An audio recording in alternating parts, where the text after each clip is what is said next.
제가 재미있게 보는 프로그램 중에서요, 연애 참견이라는 프로가 있는데 그 방송에서 가끔씩 이런 얘기를 합니다.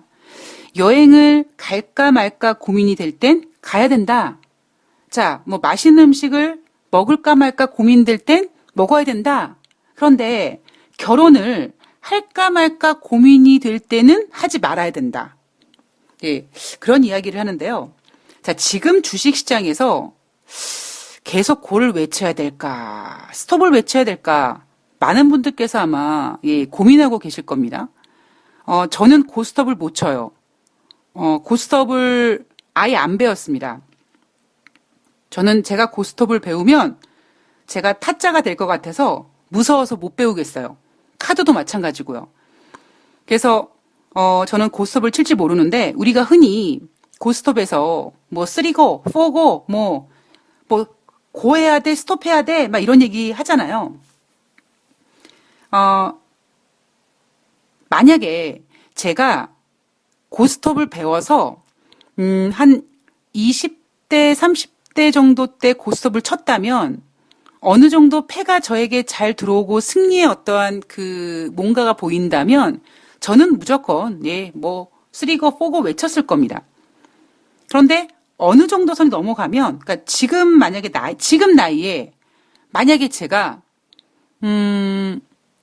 고스톱을 한다면 그냥 3고에서 그만 스톱. 아이, 3고 먹었으니까 됐지 뭐. 아이, 상대방 그냥 피박 씌우면 됐지 뭐. 아마 이렇게 될 겁니다. 제가 그런 결정을 하게 되는 이유 중에 하나가, 물론 첫 번째는 나이가 있으니까, 그죠? 40대 중반이니까 조심해야 될 나이야, 이럴 수 있고요. 두 번째는 또 저를 그렇게 결정짓게 만드는 이유 중에 하나가 어떤 금전적인 이유일 겁니다. 돈이 많은 상태에서 야, 내가 이거 뭐 보고해서 뭐 이거 주식해서 내가 여기서 벌어봤자 뭐 얼마나 된다고. 야, 그냥 재미로 하는 거니까 그만하고 우리 세 판 하자. 뭐 이런 경우가 있을 수 있고요. 아니면 나 돈 많으니까 이거 만약에 뭐 보고 외쳤다가 망하면 까짓 거 잃으면 돼. 그냥 가자 뭐 이렇게 생각하는 경우도 있을 거고요. 자, 여러 가지 고스톱에서 3고, 4고까지 가느냐, 스톱하느냐, 그런 케이스가 꽤 많은 경우의 수가 나오지 않겠습니까?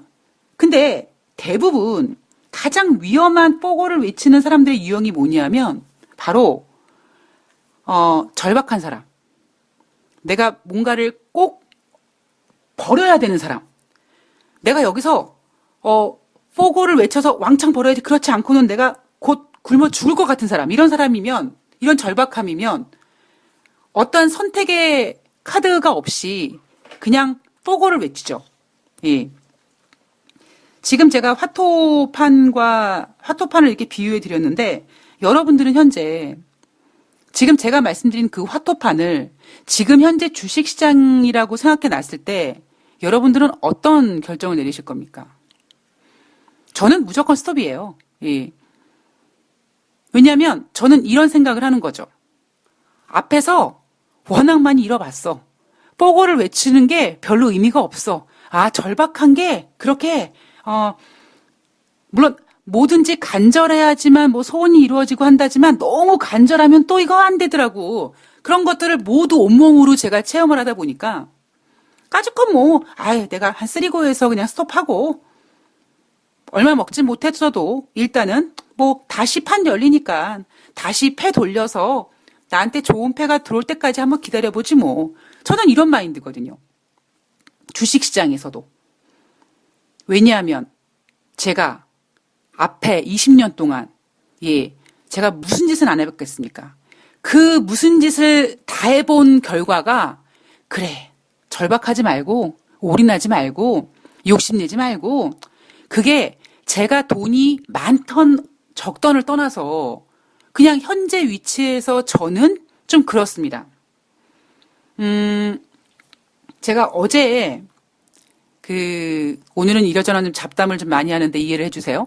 제가 어제 기생충이라는 영화를 봤는데요. 기생충이라는 영화를 보는 분들이 참 생각이 많아지실 것 같다라는 생각을 했고요. 저는 무엇보다 그 기생충 처음에 나오는 장면 중에서 와이파이에 딱 찾아다니잖아요. 인터넷을 설치하지 못해가지고. 근데 와이파이를 막 이렇게, 찾아다니는데 와이파이가 됐던, 그러니까 풀이했던 집에서 보안 번호를 걸어놓는 바람에 아예 더 이상 안 열려. 안 뚫려. 예. 그게 몇 년 전에 저였거든요. 집에 인터넷을 설치할 수 있는 여유가 없어서 그때만 하더라도 지금은 이 와이파이 보안 번호가 다 설정되어 있고 이렇게 문 밖에 나가면 와이파이가 이렇게 되지 않도록 반경을 줄여놨지만 예전 같은 경우에는 옆집에서 와이파이 했는데 그냥 A 1, 2, 3, 4, 5, 6, 7, 8, 9 클릭하면 그냥 대충 물론 잘 끊기죠. 잘 끊기지만 그래도 예 어느 정도 와이파이를 쓸 수 있을 정도.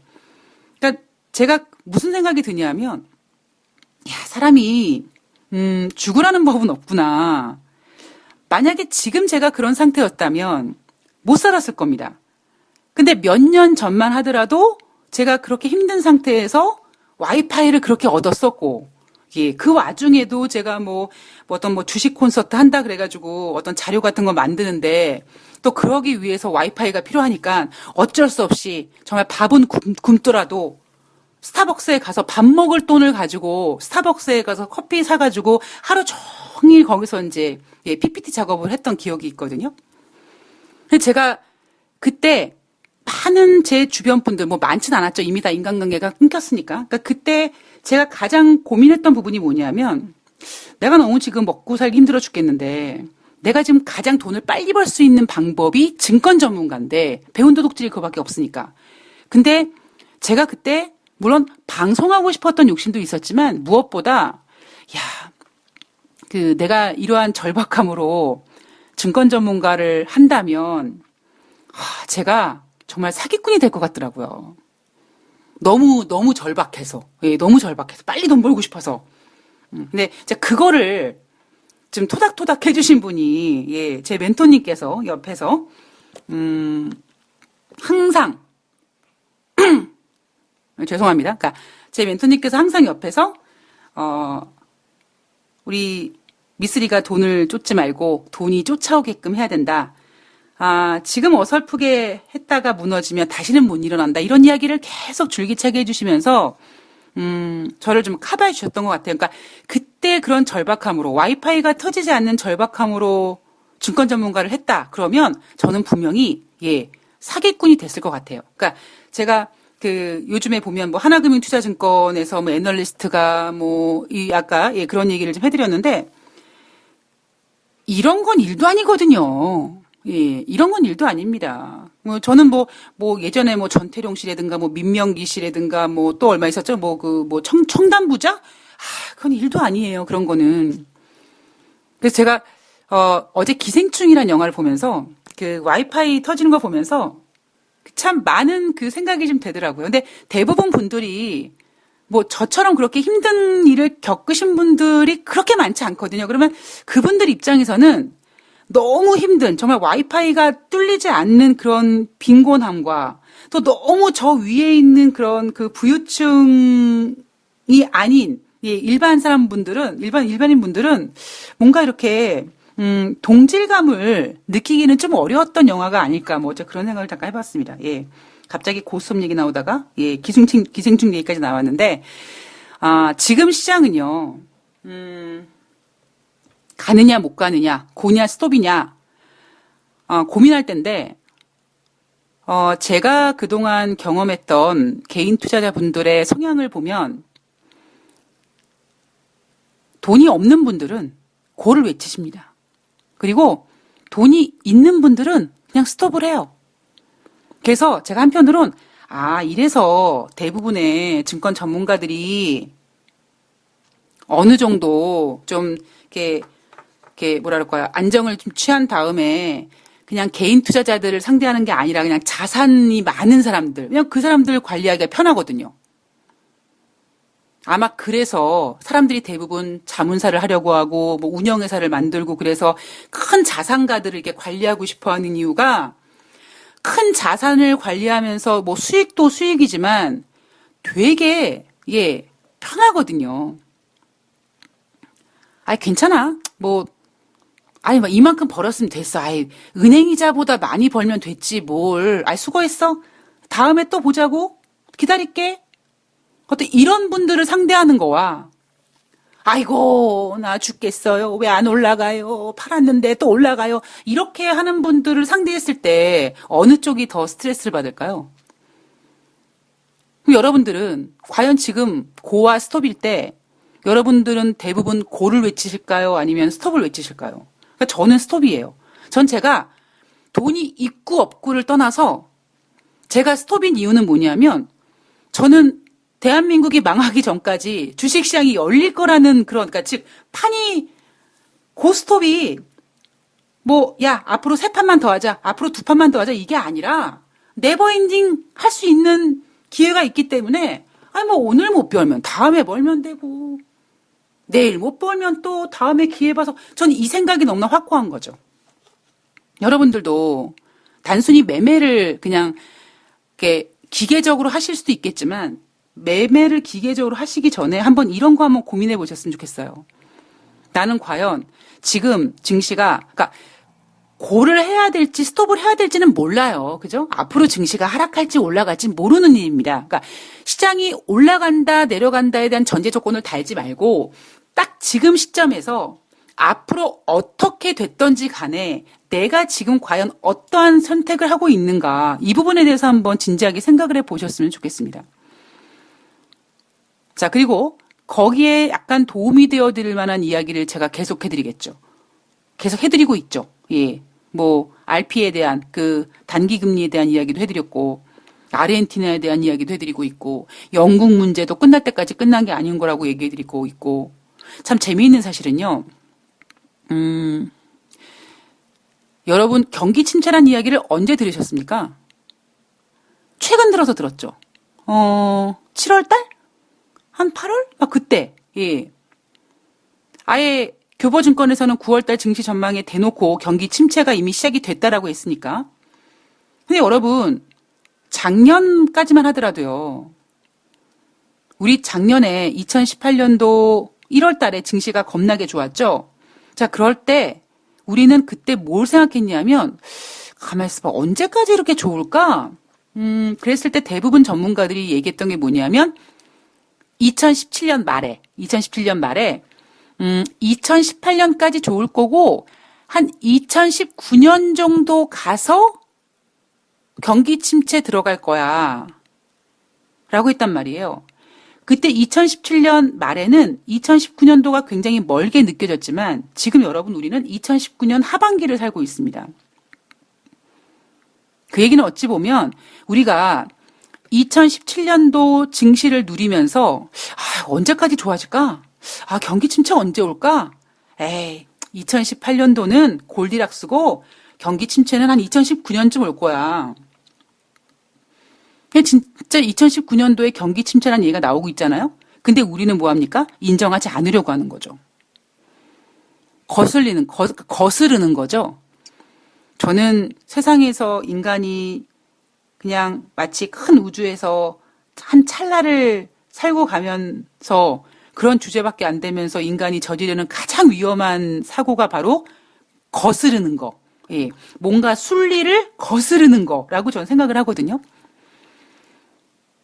어쩌면 지금 우리가 다시 경기 부양해서 진짜 매일 스테이크를 먹었는데 계속 스테이크를 먹을 수 있게끔 그런 욕심을 좀 버리고 어떻게 매일 좋을 수 있어? 좀 안 좋을 때도 있지. 이런 거를 좀 받아들일 수 있다면 어쩌면 그때는 저는 증시를 고를 외칠 것 같아요. 그러니까 제가 지금 증시를 고를 외치지 못하는 이유가 스톱을 외칠 수밖에 없는 이유가 물론 또 기회가 올 거기 때문에 라는 것도 있지만 두 번째는 뭔가 거스르는 듯한 느낌인 거죠. 매일 스테이크를 먹고 있는데 앞으로 스테이크를 못 먹을까봐 빚이라도 얻어가지고 스테이크를 먹어야 되는. 꼭 매일 스테이크 안 먹으면 어때요, 그죠? 2008년도 유동성이 풀릴 때는 죽어가는 아이한테 그냥 우유 주면 돼요. 미음 주면 돼요. 쌀죽을 좀 주면 돼요. 그러니까 영양주사 이렇게 놔주면 돼요. 그렇게 놔주고 계속 지켜보죠. 저 아이가 지금 우유를 먹였는데 뭐 심장 박동이 정상으로 오고 있나? 체온이 올라오고 있나? 계속 그렇게 조심히. 왜냐하면 언제든지 또 다시 악화될 수 있으니까 그렇게 조심조심 본단 말이에요. 그러니까 그 아이는 그렇게 우유를 먹고 미음을 먹고 점점 관심 속에서 막 성장하잖아요. 근데 지금은 뭐예요? 매일 스테이크 먹어요. 막 비만이야. 빵빵해. 뚱뚱해. 뚠뚠해. 근데도 매일 스테이크를 먹는데 스테이크 좀 안 먹으면 어때요? 그죠? 근데 그게 안 되는 거예요. 그게 안 되니까 야 빚이라도 얻어가지고 스테이크 먹여야지 뭔 소리야. 이런 겁니다. 저는 이게 바로 인간이 지금 유동성이라는 문제를 접함에 있어서 뭔가 순리를 어기고 있다라고 보는 거죠. 저도 마찬가지지만 저도 그런 경험을 했지만 순리를 거스를 때 말세가 오더라고요. 예. 자, 이란 문제를 보면 폼페이오 국무장관이 현재 지금 엄청난 파워를 가지고 있습니다. 폼페이오는 트럼프 대통령의 딸랑이, 그죠? 예, 확실한 자리매김을 했어요. 물론 또 언제 틀어질지 모르겠습니다만, 자, 그랬을 때, 저는 어떤 위대한 지도자가 위대해야 되는 것도 있지만, 참모가 되게, 예, 참모의 구성이 되게 잘 돼야 된다고 생각하는데, 항상, 지도자와 비슷한, 지도자와 같은 성향을 가지고 있는 참모는 저는 좀 위험하다고 보고 있거든요. 게다가 그 참모가 계속 좋은 얘기만 해주고, 계속 딸랑딸랑만 해주면, 저는 그것처럼 위험한 건 없다고 생각합니다. 그래서 저는 폼페이오가 지금 과연 어떠한 참모일지가 되게 궁금하죠. 정말 제대로 된 참모일까? 아니면 트럼프 대통령의 입안에서 구는 혀처럼 그런 참모일까?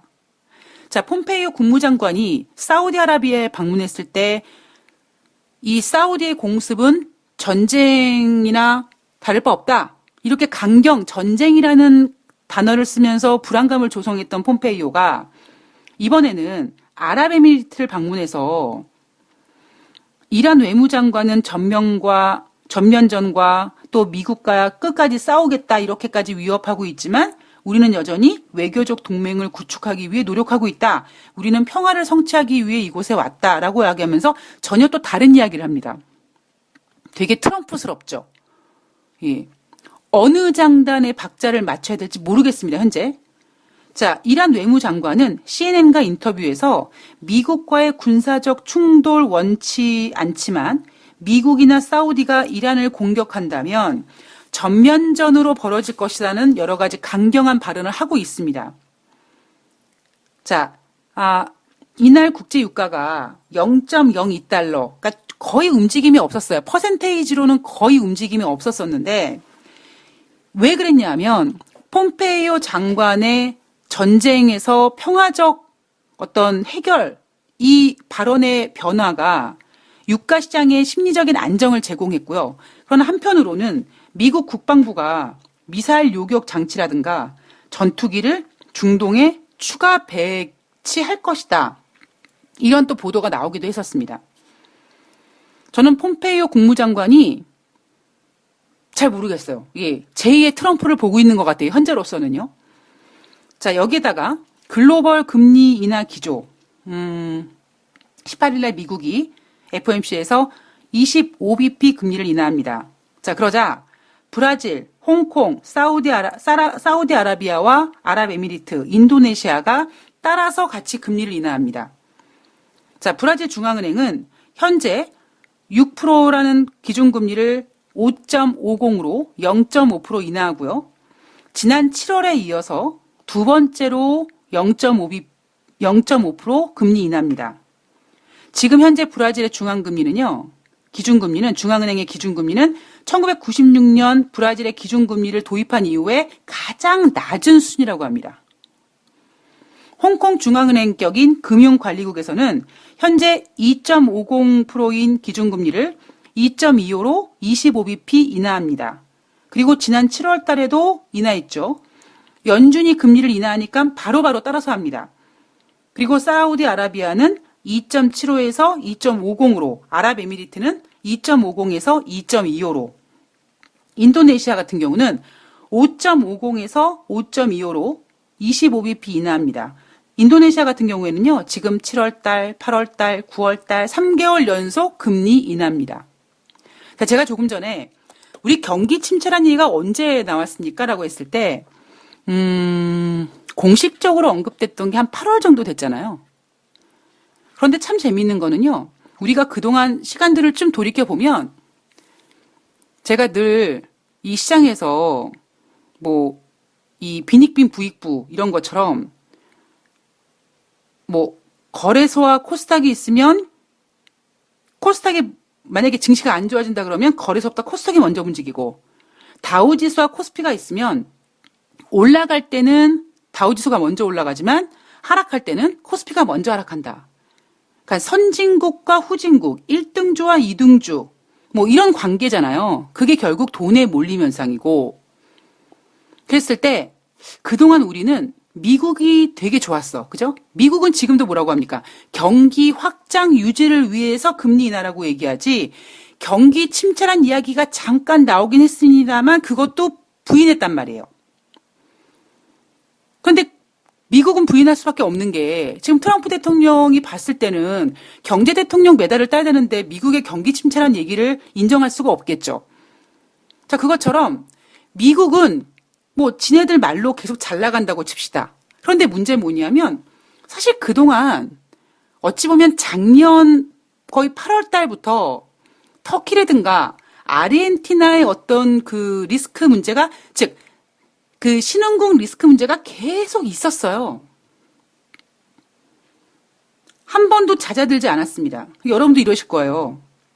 아니, 그때도 그랬는데 넘어갔는데 지금도 넘어가겠지라고 생각하실 텐데, 저는 그때와 지금은 다르다라고 보는 거죠. 그때도 그랬는데 지금은 좀 좋아져야 되는데, 지금은 뭐예요? 하물며 미국조차 잘 인정하지 않지만 미국조차도 예방적 금리 인하든 연병이든 지금 금리 인하를 지금 연속 2번을 하반기에 하고 있는 정도의 어떤 분위기에서, 그나마 작년 8월 달은요 괜찮았어요. 그죠? 작년 8월 달 경제 분위기가 괜찮았기 때문에 미국이 하반기에 9월 달과 12월 달 금리 인하 2번 하겠다라고 고집을 부릴 수 있을 정도였고, 즉 웬만큼 괜찮았기 때문에 터키나 아르헨티나 아이들이 힘들어하지만 대충 버틸 수 있었단 말이에요. 근데 지금은 뭐냐면 미국조차도 지금 2달 동안에 2번의 금리 인하를 단행했다는 얘기는, 아무리 예방적 금리 인하라고 포장을 자식에 뭐든 하지만 작년 8월 달과 지금 8월 달은 다르다라는 겁니다. 제가 늘 그러잖아요. 유로존 문제 같은 경우에는 가장격인 독일이 잘 나가면 괜찮아요. 2011년도 보세요. 그리스의 디폴트 회의가 얼마나 나왔습니까? 그런데 그때는 독일이 너무 좋았기 때문에 다 그냥 돈이 있으면 없던 사랑도 생긴대요. 돈이 있으면 여유가 생기는 거죠. 잘 버는데 좀 도와주자. 근데 지금 영국의 브렉시트 문제를 가장 걱정하는 나라가 누굽니까? 독일이거든요.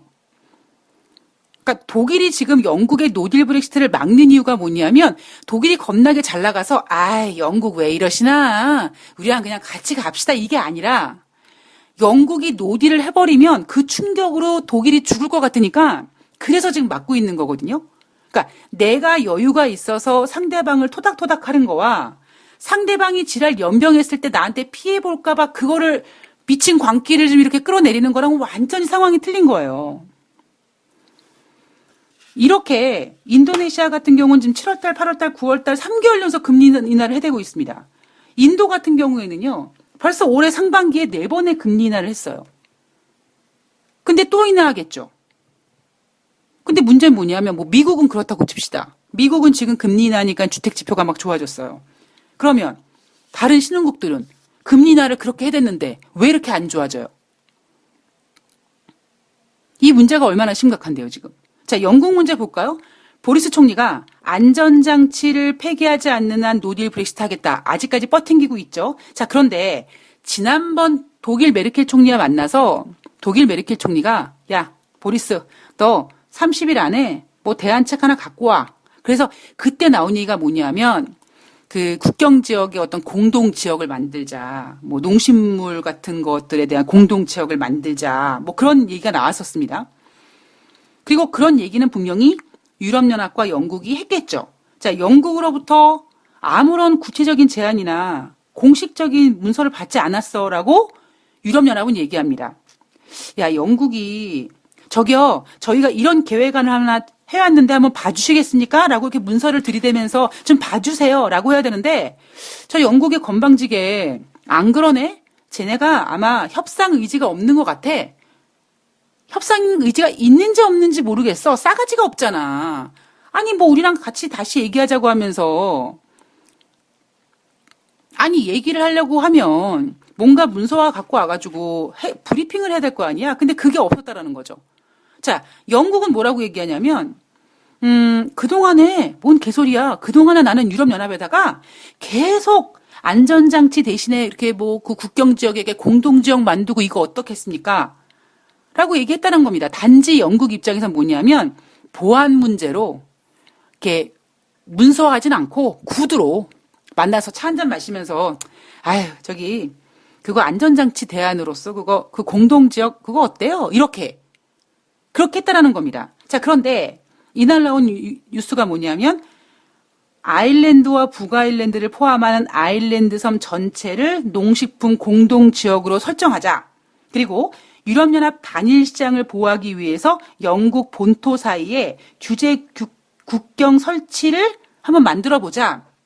이 문서를 유럽연합에다가 이제 제출했다라는 겁니다. 근데 이게 우리 이렇게 합시다라는 그런 협상 딜이 아니라 저기요, 저희 영국이 이렇게 한번 아이디어를 짜봤거든요. 한 번만 봐주세요. 이런 제안서라는 거죠. 자, 지금 그 핀란드 총리가 EU 순회 의장국 역할을 하고 있고요. 이 핀란드 총리가 뭐라고 얘기했냐면 영국이 우리 유럽연합과 대안을 좀 논의하고자 한다면 9월 말까지 뭔가를 제시해야지. 제안서 내놔야지. 9월 말까지 아무런 개뿔도 없으면 우리가 어떻게 영국이랑 얘기하겠니? 이러고 막 얘기하고 다니는 거예요. 자, 그러자 영국이 저 새끼들이 제안서를 내놓으라고 하네. 그래서 이제 제안서를 내는 거죠. 자, 20일 날 지난 16일에 이어서 이제 20일 날 영국의 브렉시트부 장관과 유럽연합의 브렉시트부 수석 대표가 다시 이제 이야기를 합니다. 지난 16일 날은 영국 보리스 총리와 융커 위원장과 영국의 브렉시트부 장관과 유럽연합 브렉시트부 수석 대표가 4명이서 오찬을 했지만 그때 이제 아이스 브레이킹이었죠. 그런데 지금 이제 20일 날은 보리스 총리와 융커 위원장이 제껴지고 두 브렉시트 관련된 수석 대표와 장관이 만나서 논의를 진행합니다. 그런데 이 브렉시트부 영국 장관이 개삐졌어요. 유럽연합은 창의성이 있어야 되고 융통성을 좀 발휘해야 될 것 같다. 그러지 않고 어떻게 우리 영국이랑 자꾸 협상을 하겠다고 그래. 그리고 핀란드 걔 누구니? 핀란드 총리 걔. 지가 왜 자꾸 이렇게 데드라인 얘기를 하고 지랄이야? 뭐 이렇게 얘기하고 다닌다고 합니다. 왜냐하면 핀란드 총리가 9월 달 안까지 어떤 대안을 제시하지 않으면 협상 모두 끝나는 것이다라고 얘기해버렸기 때문에 영국이 초조한 마음에 일단 제안서를 제출은 했는데 기분은 좀 나쁘다는 거죠. 아니 우리가 보안상의 문제로 안 했는데 뭘 제안서를 공식적으로 갖다가 뭐 이런 거죠. 예를 들면 제가 예를 들면 미쓰리가 어떤 지인분에게 돈을 좀 빌리고 싶어요. 근데 그냥 만나서 술 한잔 마시면서 제가 돈다방 미쓰리라는 카페를 좀 이렇게 만들고 싶습니다. 지난 제가 말씀드렸잖아요. 그 돈다방 미쓰리 뭐 할지 말씀드렸죠? 그거 하고 싶은데 좀 자금이 필요한데 그 자금 좀 대주실 수 있습니까? 이렇게 얘기를 제가 만약에 했다면 지금 영국이 만약에 그런 입장이면 유럽연합이 원하는 건 이거죠. 아니 미쓰리가 뭔가 나에게 돈을 좀 대달라고 부탁을 하는데 그냥 싸가지 없게 차 한잔 마시고 술 한잔 마시면서 저 이거 할 건데 돈 좀 대주세요. 너무 쉽게 접근하는 게 아니냐. 아예 PPT로 돈다방 미쓰리 뭐 어떤 뭐 설립 프로젝트 해가지고 정성스러운 PT를 만들어서 뭐 언제 뭐 하고 직원은 몇 명을 뽑을 것이며 그 안에 뭐 인테리어 비용은 얼마 될 것 같고 뭐 추후에 수익이 나면 어떻게 될 거고 이거를 쫙 브리핑 해줘야 되지. 그런 종이짜박지 같은 거 갖고 오지 않고 주둥이로만 그냥 해주십시오. 이런 거 아니냐. 이게 지금 유럽연합의 생각이었던 거고 영국 입장은 내가 아직까지 뭐 돈다방 미쓰리 하고는 할 건 같은데 그냥 일단 자금이 좀 뭔가 마련돼야지 뭔가 할 텐데 그걸 굳이 내가 설명해야 돼? 뭐 이런 입장인 거죠. 어쨌든 영국과 유럽연합의 논의는 진행 중입니다. 근데 제가 조금 전에 그 돈다방 미쓰리라는 만약에 카페를 만든다라는 전제 조건으로 제가 지인분을 만나서 뭐 투자 얘기했을 때 PPT로 만드냐 안 나느냐 이게요 되게 민감한 문제예요. 이게 별거 아닌 것 같지만 되게 민감한 문제입니다. 그래서 저는 제가 왜 민감한 문제라고 얘기하냐면 영국과 유럽연합이 뭐 어떤 안전장치에 대한 대안에 대해서는 뭐 제안서를 제출했다고 하지만 제가 봤을 땐 조금 유럽연합과 영국이 서로 약간 감정적인 문제가 좀 틀어진 것 같아요. 자, 미국과 중국의 무역협상, 지금 현재 19일 30명의 중국 측 실무협상단이 워싱턴에서 무역회담에 돌입했다고 하죠. 30명씩이나 갔다고 합니다. 더럽게 많이 갔네요. 자, 이틀 동안 진행될 예정이고요. 중국이 미국산 대두를 비롯한 농산물 구매를 늘려줄 것이다. 중국의 아편성 마약성 진통제를 미국으로 수출하는 것을 중단시킬 것이다. 그리고 지적재산권 보호 문제라든가 위안화 환율 문제가 거론될 것이다. 그리고 뭐 화웨이에 대한 어떠한 그 규제 완화 같은 것도 들어가겠죠. 자, 무역협상 타결 시점에 대해서 지금 말이 많습니다. 트럼프 대통령 같은 경우에는 어쩌면 곧 될 수도 있고 아니면 내년 대선 전이나 대선 다음 날일 수도 있다. 뭐 이렇게 얘기는 합니다. 그런데 이 문제는 어제도 말씀드렸듯이 지금 굉장히 트럼프 대통령이 계산을 잘 두들겨야 되는 너무 빨리 협상해도 안 되고 너무 늘어져도 안 되고 그리고 제가 생각하는 건 뭐냐면 지금 뭐가 빠졌냐 미국과 중국의 무역 협상에서 뭐가 빠졌냐면 보세요. 중국이 미국산 대두와 농산물을 사준다. 아편성 마약 진통제가 미국으로 수출되는 거를 중국이 막아준다. 지적 재산권을 보호해주고 위안화 환율 문제를 뭐 이렇게 편다. 이거는요. 특히 이 중국의 아편성 마약 진통제 대미 수출 중단 이거는요. 작년 11월 달에 G20 정상회담 아르헨티나 편에서 나왔던 얘기예요. 그때 90일 동안 휴전을 얻으면서 중국이 해주기로 했었어요. 그리고 중국이 미국의 콩이라든가 농산물 사주기로 했던 거는 G20 정상회담 오사카 편에서 나왔던 얘기입니다. 지적재산권 보호 문제라든가 위안화 환율 문제 같은 경우엔 뭐 이번에 미국이 중국을 위안화 환율 조작국으로 지적하면서 새로 부각된 문제일지 모르겠습니다만, 그러니까 즉 제가 얘기하고 싶은 건 어찌 보면 지금 시장에서 혼란스러워하는 게 뭐냐면 재탕 느낌이 드는 거죠. 지난번에 거론했던 거 또 하네. 그런데 여기에 뭐가 빠졌느냐?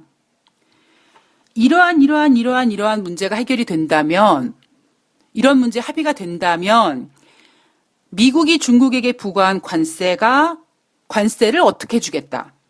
중국이 미국산 제품에다가 부과한 관세를 어떻게 주겠다라는, 즉 진정한 미국과 중국의 협상은 미국이 중국에게 화해의 문제를 풀어주고 중국이 미국산 농산물을 사주는 게 문제가 아니라 어찌 보면 증시에서 원하는 거는 미국이 중국에게 부과한 관세를 철회하는 거, 중국이 미국에게 부과한 보복 관세를 철회하는 건데 지금 그 핵심이 빠진 상태에서 앞선 의제들이 자꾸 재탕이 됐다는 겁니다.